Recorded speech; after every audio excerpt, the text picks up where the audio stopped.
नमस्कार, स्वागत है आप सभी का। मैं हूं कृतिका और देश का सबसे भरोसेमंद चैनल डीडी न्यूज पर लेकर हाजिर हूं आपका अपना पसंदीदा शो खबरों का सरपंच न्यूज पंच। और इस कार्यक्रम के जरिए हम आप तक हर रोज वो तमाम खबरें पहुंचाते हैं जिन पर रहती है हम सभी की नजर। और आज न्यूज पंच के जरिए जिन प्रमुख खबरों की करेंगे हम बात और जानेंगे लेटेस्ट अपडेट अपने संवाददाताओं से। सबसे पहले एक नजर उन प्रमुख खबरों पर। तो प्रमुख खबरों में सबसे पहली और प्रमुख खबर उत्तर प्रदेश से जुड़ी हुई, जहां आपको बता दें कि मदरसों का फर्जीवाड़ा अब एक्सपोज हो चुका है, जिसको लेकर इस वक्त योगी सरकार एक्शन मोड में नजर आ रही है। और सीधे तौर पर एक जिला है जहां पर कई सारे मदरसों की जांच के आदेश इस समय दे दिए हैं। आखिर किस जिले में और कितने मदरसों की ये जांच के आदेश दिए गए हैं सरकार की तरफ से, बताएंगे आपको इस खबर के बारे में विस्तार से आपको। लेकिन इसके साथ ही जो दूसरी प्रमुख खबर है वो है पश्चिम बंगाल से जुड़ी, जहां टीएमसी सरकार में माफिया जो है वो इस वक्त बेलगाम होते हुए नजर आ रहे हैं। और ये हम नहीं कह रहे, बल्कि इसको लेकर एक ऑडियो भी इस वक्त सामने आ चुका है और पूरा जो माफिया गैंग है उसको लेकर के तमाम सवालों के घेरे में इस वक्त टीएमसी है। हालांकि अभी तक अगर हम देखें तो किसी प्रकार की कोई प्रतिक्रिया नहीं आई इस पूरे मामले को लेकर। आखिर ये पूरा मामला क्या है और क्यों इस पर भारतीय जनता पार्टी हमलावर होती नजर आ रही है, बताएंगे इस खबर के बारे में। लेकिन इसके साथ ही जो तीसरी प्रमुख खबर वो है पड़ोसी मुल्क बांग्लादेश से जुड़ी, जहां शेख हसीना को फांसी की सजा तो दी जा चुकी है, लेकिन उस फैसले के बाद में अब पूरे बांग्लादेश में तनाव की स्थिति बन गई है। आज जो अवामी लीग के जो समर्थक हैं उनकी तरफ से बांग्लादेश बंद का आह्वान किया गया और उसके बाद में 19 तारीख से लेकर 21 नवंबर तक, यानी कि 3 दिन का सीधे तौर पर विरोध प्रदर्शन की भी बात कही जा रही है। आखिर क्या फैसला दिया गया है कोर्ट की तरफ से और उस पर अब क्या कुछ अलग अलग रुख और प्रतिक्रिया सामने आ रही है, किस तरीके की तस्वीर अभी वहां पर बनी हुई है, बताएंगे इस पूरी खबर के बारे में विस्तार से आपको। तो चलिए सबसे पहले शुरुआत पहली और प्रमुख खबर के साथ। सबसे पहले बात उत्तर प्रदेश की, जहां सरकार मदरसों को लेकर इस वक्त सख्ती मोड में नजर आ रही है। दरअसल ब्रिटेन में रहते हुए आजमगढ़ के मदरसे से सहायक अध्यापक आलिया का वेतन लेने का इस वक्त एक शमशुल का खुलासा हुआ है, जो यहां पर रह करके और सीधे तौर पर यहां से मदरसे से अपना वेतन ले रहा था और विदेश में रह रहा था। लेकिन ये खुलासा होने के बाद अब जो जिले के बाकी मदरसे हैं उनकी भी जांच की जाएगी। दरअसल आपको ये बता दें कि जिले भर में संचालित 120 मदरसों में पढ़ा रहे शिक्षकों की जांच अब सीधे तौर पर अल्पसंख्यक विभाग की टीमें करेंगी और प्रदेश भर में मदरसा शिक्षकों की उपस्थिति की गहनता से जांच कराए जाने के निर्देश दे दिए गए हैं।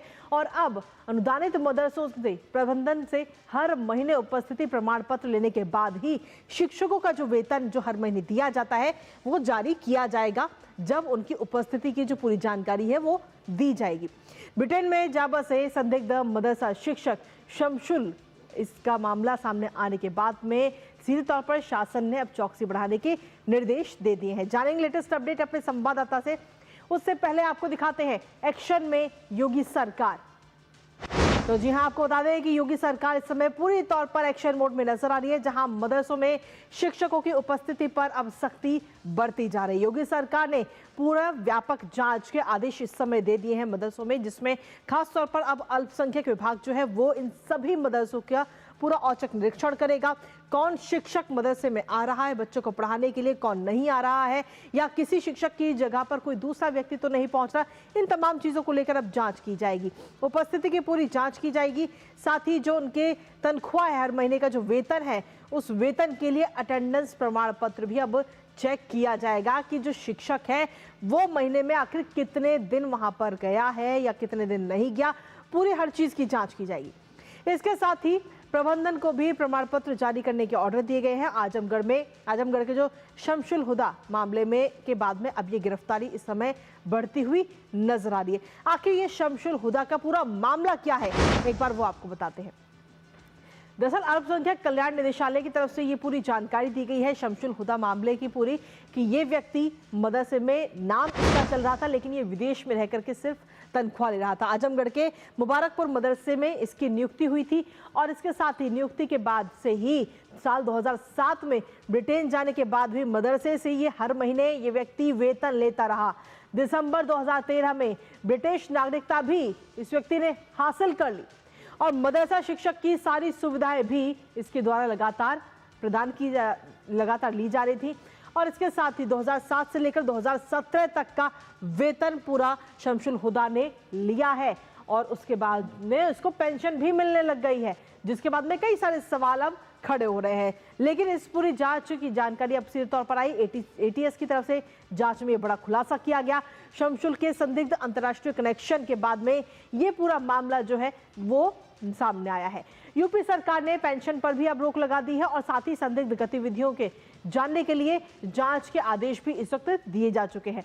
हमारे साथ हमारे सहयोगी रामेंद्र इस वक्त जुड़ गए हैं, सीधा उनका रुख करेंगे।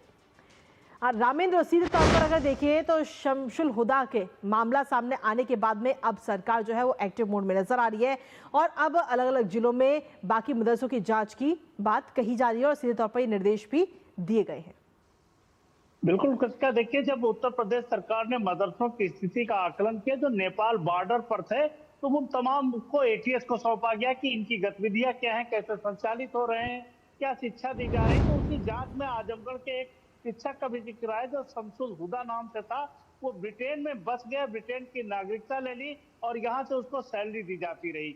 एटीएस ने वो पूरी रिपोर्ट शासन को भेजी। शासन को रिपोर्ट मिलने के बाद शासन ने कार्रवाई की उस शिक्षक के खिलाफ तो की ही, बाकी तो 561 प्रदेश में अनुदानित मदरसों की संख्या तो बड़ी है जी, लेकिन जो उत्तर प्रदेश सरकार द्वारा अनुदानित है वो 561 मदरसे हैं जिनमें 2,31,000 से अधिक बच्चे पढ़ते हैं और उनमें 10,000 लगभग शिक्षणेतर कर्मचारी हैं, उनमें शिक्षक भी हैं और भी हैं। तो इस तरीके से आजमगढ़ की जो घटना हुई वो आजमगढ़ नहीं, आजमगढ़, अलीगढ़, बहराइच, महाराजगंज, इस तरीके के जो सारे सेक्शन है उनमें निर्देश दिए गए हैं कि तभी वेतन दिया जाए जब वेतन ये प्रमाण पत्र आ जाए कि ये हमारी सेवाएं दे रहे हैं, अन्यथा इनको वेतन न दिया जाए।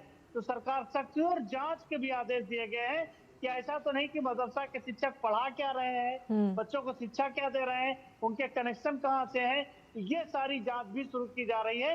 क्योंकि राष्ट्र पहले है, ये सोच करके प्रदेश सरकार काम कर रही है कि राष्ट्र विरोधी गतिविधियों में कोई संलिप्त होगा तो उसके खिलाफ कार्रवाई की जाएगी। ये पहली कार्रवाई की शुरुआत है, अभी इससे आगे भी कार्रवाई प्रदेश सरकार करेगी। खुद का इसके साथ ही आखिर किन किन जिलों में अब जांच की जाएगी मदरसों की, इसको लेकर क्या कुछ अपडेट आपके पास?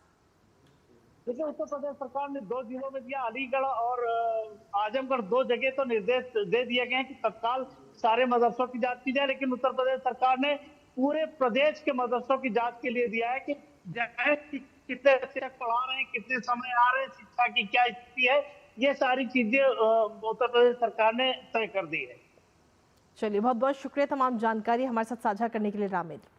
तो फिलहाल उत्तर प्रदेश सरकार की तरफ से ये आदेश दे दिए गए हैं और मदरसों की जांच होगी और मदरसों में जो शिक्षक पढ़ा रहे हैं वो शिक्षक सीधे तौर पर उपस्थित हो रहे हैं या नहीं हो रहे, या उनकी जगह कोई और अपनी उपस्थिति तो दर्ज नहीं कराए, इन तमाम चीज़ों को लेकर अब जांच की जाएगी। और जब उनका जो अटेंडेंस का रजिस्टर है वो जब पूरी तरह से सामने आ जाएगा उसके बाद ही इन शिक्षकों का वेतन जारी किया जाएगा। नजर इस खबर पर लगातार बनी रहेगी, लेकिन इसी बीच रुकेंगे एक छोटे से ब्रेक के लिए। आप बने रहिए हमारे साथ।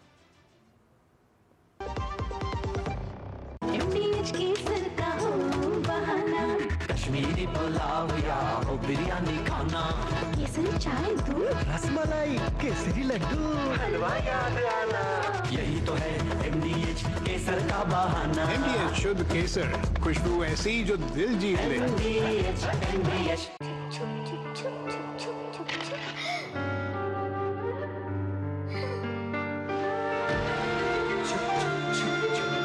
आ जाओ। Yes papa. जिंदगी किसी के लिए नहीं रुकती, हम भी आपको कहां रुकने देंगे। जिंदगी के हर मोड़ पर LIC है तो इंश्योर्ड है। LIC हर पल आपके साथ। जब धरती चीर कर निकलता है लोहे का पत्थर और मिलता है मोंगिया के जोश से, फिर तपता है, पिघलता है और बनता है फौलाद। अब होता है सरिया सारी खूबियों के साथ। मोंगिया स्टील, मजबूत देश का मजबूत सरिया। दादी के हाथों का जादू और खुशबू से महकता घर। MDH गरम मसाला, असली मसालों से भरा हूँ मैं, क्योंकि हर रिश्ता है स्वाद से जुड़ा। और ब्रेक के बाद एक बार फिर से स्वागत है आप सभी का। अब रुक करते हैं हमारी दूसरी महत्वपूर्ण खबर का, जहां आपको बता दें कि पश्चिम बंगाल की राजनीति अब एक बार फिर से विवाद के घेरे में घिर चुकी है। विपक्ष के नेता शुभेंदु अधिकारी ने ताजा एसएससी भर्ती परीक्षा में टीएमसी पर भ्रष्टाचार के आरोप लगाए हैं और इसके साथ ही शुभेंदु अधिकारी ने यह दावा भी किया है कि जेल में बंद तृणमूल कांग्रेस के एक विधायक ने फिर से पैसों के बदले नियुक्ति तय कराने की कोशिश की है। अब इन आरोपों के साथ ही अधिकारी ने एक कथित ऑडियो क्लिप जो है वो भी मीडिया के सामने पेश कर दिया है, जिससे मामला इस समय और ज्यादा गर्मा गया है। साथ ही अधिकारी ने आरोप लगाया है कि संबंधित विधायक, जिसे पहले भी एसएससी घोटाले में गिरफ्तार किया जा चुका है था, जेल में रहते हुए भी पैसों की वसूली कर रहा है। अब इस ऑडियो के सामने आने के बाद में टीएमसी एक बार फिर से सवालों के घेरे में आ चुकी है। जानेंगे एक अपडेट अपने संवाददाता से, लेकिन उससे पहले आपको दिखाते हैं शुभेंदु टीएमसी पर भ्रष्टाचार के आरोप लगा रहे हैं और क्या है ये पूरा मामला और क्या अधिकारी के पास सबूत है। तो कहीं ना कहीं टीएमसी की जो पोल है वो एक बार फिर से खुल गई है। एक बार फिर से पश्चिम बंगाल की जो एसएससी भर्ती पूरी प्रक्रिया है वो एक बार फिर से विवादों में आ चुकी है। शुभेंदु अधिकारी ने टीएमसी पर पूरे तौर पर निशाना साधा है और साथ ही सोशल मीडिया प्लेटफॉर्म एक्स पर एक पोस्ट शुभेंदु अधिकारी की तरफ से किया गया है और इस पोस्ट के जरिए उन्होंने गंभीर आरोप लगाए हैं। एक कथित ऑडियो क्लिप भी उन्होंने इसी के साथ में जारी किया है और इस ऑडियो क्लिप में बताया जा रहा है कि पूरा एसएससी की नियुक्ति तय की जा रही है, पैसे के लेन देन का भी जिक्र इसमें किया गया है। फिलहाल पूरा मामला ईडी को सौंपने की भी बात शुभेंदु अधिकारी की तरफ से कही गई है और साथ ही शुभेंदु ने कहा है कि नई परीक्षा में भी गड़बड़ियां दोहराई जा रही हैं।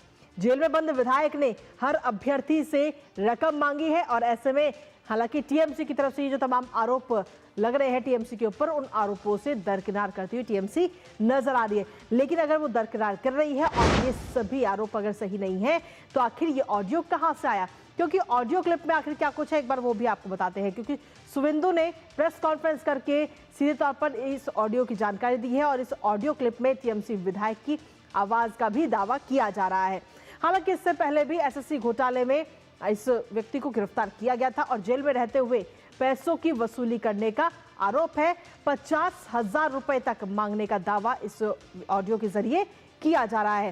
साथ ही आपको बता दें कि 15,500 रुपए पहले ही दिए जाने के भी सबूत इस ऑडियो में मौजूद है। हालांकि अभी तक अगर हम देखें तो टीएमसी की तरफ से ये प्रक्रिया सामने आई है और इससे बिल्कुल दरकिनार करती हुई टीएमसी नजर आ रही है। लेकिन इस ऑडियो को जारी करने के बाद ही साथ ही अगर हम देखें तो भारतीय जनता पार्टी की तरफ से एक अपील भी की गई है, जिसमें कहा गया है कि शुभेंदु अधिकारी की एसएससी उम्मीदवारों से ये सीधे तौर पर अपील है कि भाजपा सरकार बनने पर पारदर्शी होगी ये भर्ती प्रक्रिया। तो शुभेंदु अधिकारी की तरफ से ये अपील की गई है आमजन से। उन्होंने कहा है कि अगर हम सत्ता में आएंगे तो ये जो पूरी प्रक्रिया है वो पूरी तरह से पारदर्शी होगी। अभ्यर्थियों को परीक्षा के बाद ओएमआर जो शीट है वो भी दी जाएगी और साथ ही हर साल परीक्षा जो है वो कराई जाएगी। तो ये तमाम बातें उनकी तरफ से कही गई। हमारे साथ हमारे सहयोगी सौरभ दत्ता इस वक्त जुड़ गए हैं, सीधा उनका रुख करेंगे। सौरभ, क्या कुछ ताजा अपडेट आपके पास में? एक ऑडियो जो इस समय सामने आया है और दावा किया जा रहा है कि ये टीएमसी के विधायक की इसमें आवाज है और पैसे मांगने का आरोप उन पर लग रहा है एसएससी में नियुक्ति को लेकर। कृतिका, इस बात को लेके नए तरह से क्यों बंगाल की राजनीति गर्माहट हो रही है वो पहले अपने दर्शकों को बता दूं कि 2016 का जो पैनल था उसमें शिक्षक नियोग घोटाला का जब आरोप आया तो सुप्रीम कोर्ट के निर्देश के तहत पूरे करीब 26,000 जो थे, 26,000 जो शिक्षक अशिक्षक जो कर्मचारी थे उनका नौकरी उनको खोना पड़ा। इसके बाद मामला शीर्ष अदालत में था, सुप्रीम कोर्ट में था, तो उन्होंने कहा कि दोबारा से एक एग्जाम लेना पड़ेगा आपको। तो ये 11वीं 12वीं नवम और 10वीं जो क्लासेस है उनका जो एग्जाम वो एग्जाम सितंबर महीना में हुआ जी। अभी उसका रिजल्ट सामने आया है। उसका रिजल्ट सामने आके जो 11वीं और 12वीं का उसका इंटरव्यू का जो रिजल्ट वो भी एसएससी ने जारी किया है। और इस दौरान शुभेंदु अधिकारी जो प्रतिपक्ष नेता हैं उन्होंने ये ऑडियो सामने लाया है इस बात को लेके कि देखिए कैसे जो जेल में है टीएमसी का एमएलए अब भी यहाँ पे जो पैसों का जो लेन देन है, जो हेरा फेरी है, वो कैसे कंट्रोल कर रहे हैं, जेल के अंदर से कर रहे हैं। और इस बात को इतना अहम क्यों हो गया जी। जो कैंडिडेट है वो कह रहे हैं कि अभी जो लिस्ट निकला है उसमें भी काफी सारे गड़बड़ी है। जैसे कि पहले वो लोग कह रहे हैं कि जो टेंटेड कैंडिडेट थे, सुप्रीम जो एसएससी ने जो लिस्ट दिया था टेंटेड कैंडिडेट का, उनका भी इस लिस्ट में, ये जो नया जो लिस्ट आया है ना उसमें भी उनका नाम है। और दूसरी बात ये है, वो कह रहे हैं कि कुछ ऐसे कैंडिडेट है जिनका डेट ऑफ बर्थ ईयर 1997 है, तो 2025 तक उनका उम्र, 2019 तक उनका उम्र जो होगा उसके हिसाब से वो जो एक्सपीरियंस का नंबर 10 नंबर उनको ज्यादा मिला, वो हो ही नहीं सकता। तो ऐसा क्यों हुआ है? तभी लेके इस ऑडियो क्लिप को लेके इतना सारा बवाल मच गया है पश्चिम बंगाल की राजनीति में। कृतिका, बहुत बहुत शुक्रिया सौरभ, तमाम जानकारी हमारे साथ साझा करने के लिए, इस महत्वपूर्ण खबर से जुड़े हुए। साथ ही इस खबर पर आप अपनी नजर लगातार बनाए रखिएगा। लेकिन इसी के साथ रुक कर लेते हैं हमारी तीसरी महत्वपूर्ण खबर अंतर्राष्ट्रीय जगत से जुड़ी और साथ ही पड़ोसी मुल्क बांग्लादेश से जुड़ी, जहां बांग्लादेश की राजनीति अब एक बार फिर से उथल पुथल के दौर में है। सोमवार की अगर हम बात करें तो सोमवार को आईसीटी ने पूर्व प्रधानमंत्री शेख हसीना को मानवता के विरुद्ध अपराध के आरोप में मौत की सजा सुनाई है, जिसके बाद से बांग्लादेश का जो राजनीतिक माहौल है वो पूरी तरह से गर्मा गया है। अवामी लीग की अगर हम बात करें तो अवामी लीग ने आज देशव्यापी बंद का भी आह्वान किया है और साथ ही 19 से 21 यानी कि कल से लेकर के 21 नवंबर तक पूरे देश में विरोध प्रदर्शन की भी बात कही गई है। एक और यूनुस इसे न्याय बता रहे हैं तो दूसरी ओर अवामी लीग इसे सियासी बदला बता रही है। अब बांग्लादेश के हालात बिगड़ते जा रहे हैं। साथ ही आपको यह भी बता दें कि बांग्लादेश में 5 अगस्त 2024 को तख्तापलट हुआ था और तब से लेकर अभी तक शेख हसीना भारत में ही है। हालांकि फिलहाल अगर हम देखें तो शेख हसीना के पास उनके पास में अगले 30 दिनों में बांग्लादेश की सुप्रीम कोर्ट में इस मौत की सजा के खिलाफ अपील करने का भी अधिकार है। हालांकि इसमें एक शर्त भी है कि ये अपील वो खुद बांग्लादेश में जाकर ही करनी होगी। ऐसे में सवाल कई सारे उठ रहे हैं कि क्या बांग्लादेश शेख हसीना जाएंगी या नहीं जाएंगी और क्या बांग्लादेश के हालात सुधरेंगे। जानेंगे एक एक अपडेट अपने संवाददाता से। उससे पहले आपको दिखाते हैं कुछ खास तस्वीरें, क्योंकि बीते कल भी वहां पर हिंसा की कई सारी तस्वीरें सामने आई हैं और ये 4 तस्वीरें इस समय आपको दिखा रहे हैं।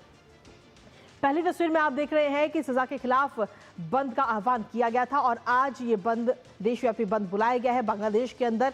और दूसरी तस्वीर में आप देख रहे हैं कि लोगों ने सजा को अवैध बताया है। जो प्रदर्शनकारी हैं उन्होंने सीधे तौर पर इस सजा को अवैध बताया है और कहा है कि ये सियासी बदला लिया जा रहा है शेख हसीना से।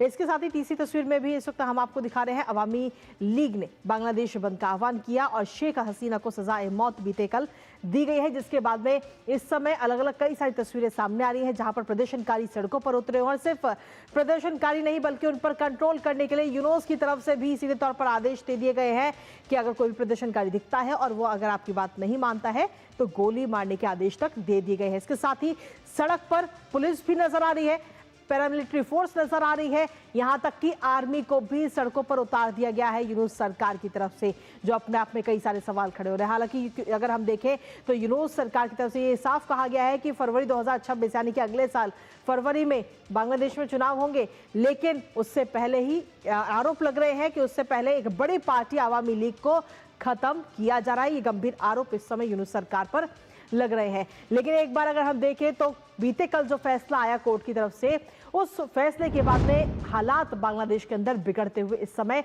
नजर आ रहे हैं।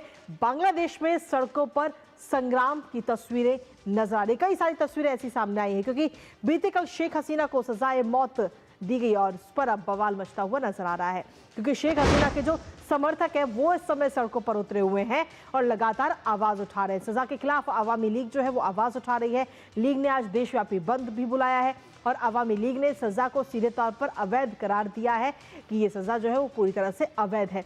इसके साथ ही 19 और 21 नवंबर को पूरे देश में विरोध प्रदर्शन की भी बात कही गई।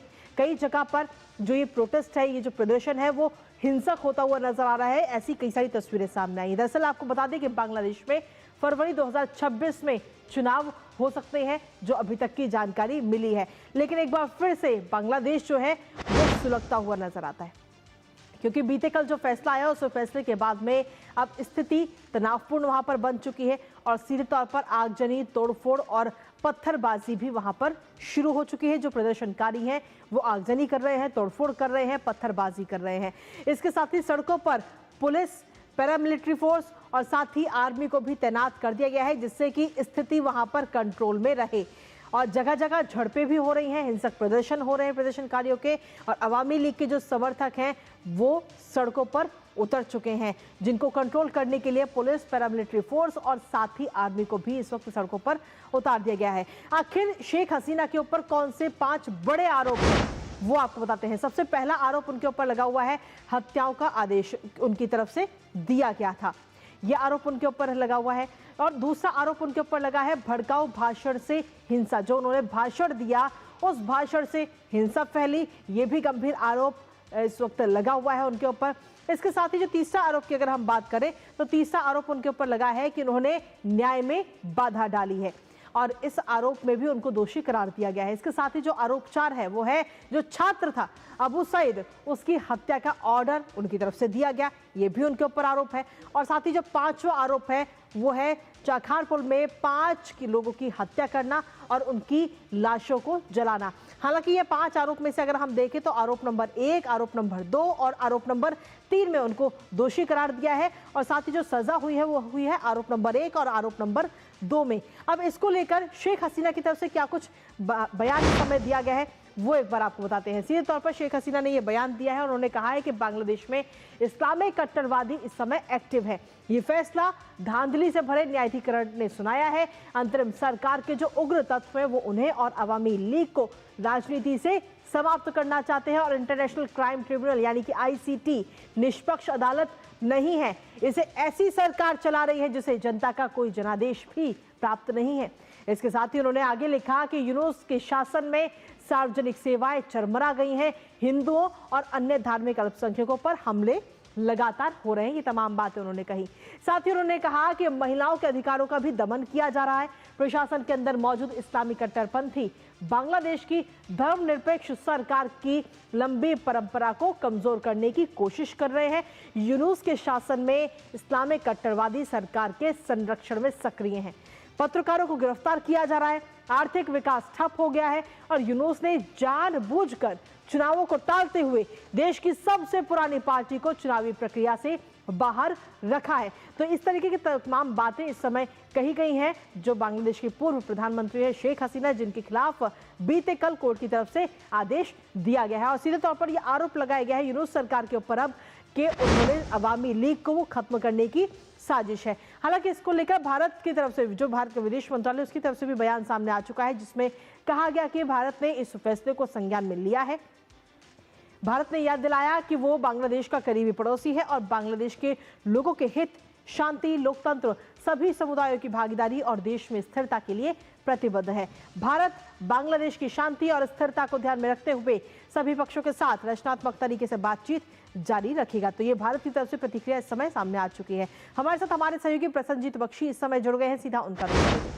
प्रसन्नजीत, सीधे तौर पर देखें तो कोर्ट का फैसला आने के बाद में बांग्लादेश के हालात लगातार बिगड़ते नजर आ रहे हैं, और सड़कों पर प्रदर्शनकारी तो है ही, लेकिन उन पर कंट्रोल करने के लिए पुलिस, पैरामिलिट्री फोर्स और यहां तक कि आर्मी तक को भी सड़कों पर उतार दिया गया है। प्रसन्नजीत, देखिए कृतिका, जो आरोप शेख हसीना के ऊपर लगाकर उन्हें मृत्यु दंड दिया गया है, अब वो आरोप से मोहम्मद यूनुस के ऊपर भी लगा सकते हैं। क्योंकि देखिए, किसी भी प्रशासन या शासक को अगर कोई हिंसक प्रदर्शन को रोकना है तो जो कदम उठाना चाहिए, शेख हसीना उस वक्त वैसे ही कदम उठाई थी जो अब मोहम्मद यूनुस को उठाना पड़ रहा है जी। पहली बात तो यह। दूसरी बात है कि मोहम्मद यूनुस की तरफ से ये आरोप है कि शेख हसीना ने गोली चलाने की ऑर्डर दी थी या लिथल वेपन इस्तेमाल करने की ऑर्डर दी थी। लेकिन ये जो सारे हमने कल करीब 2-2.5 घंटे तक ट्राइब्यूनल में जजों की जो जजमेंट है वो सुन रहा था, तो उसमें कोई धाराएं या कोई बाकी जो प्रमाण पत्र ऐसा कुछ सुना नहीं। हमने सिर्फ कुछ फोन कॉल की बातें सुने हैं जो सबूत के तौर पर ट्राइब्यूनल में रखा गया था। हमें ये समझ में नहीं आया कि किसी कसूरवार का कसूर साबित करने के लिए फोन कॉल इस तरह से इस्तेमाल किया जाता है कि नहीं, तो ये अलग बात है। तो लेकिन ये जिस तरह से लाइव दिखाया गया, तो आवामी लीग की जो समर्थक थे, जो इतना दिन छुपे हुए थे, उनका मन में एक तरह की बल मिल गया और वो उनको समझ में आ गया कि इस सरकार के पास आवामी लीग के खिलाफ और उनके नेता शेख हसीना के खिलाफ प्रमाण के नाम पर कुछ है नहीं।